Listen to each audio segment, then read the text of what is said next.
Hello everyone and welcome back to another video from Crazy Gamer. In this video, I'm going to show you how to recover your account and your saved game progress on the Hay Day game. So let's get started right away.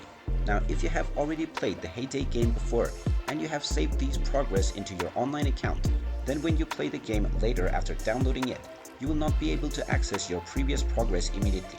First, you will need to complete the basic tutorial level within the game, and once you find the menu icon, you can tap on it at the top left corner and then tap on Settings. From the Settings page, you will find the Login button at the top section.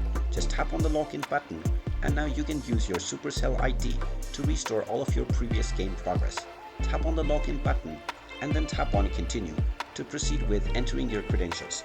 Just type in your email address that you used to sign up for your account and then tap on the Login button. You will then be asked to enter the verification code that has been sent to your email ID. Just type in the verification code by checking your inbox and you will be asked to enter your password.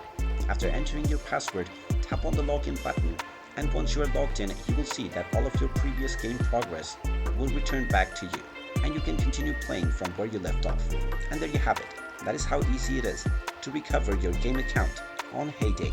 If you find this video helpful, make sure you hit that like button and subscribe to our channel if you haven't done so already. Also ring that notification bell to never miss another update from us. Thank you for watching and I will see you again in the next video.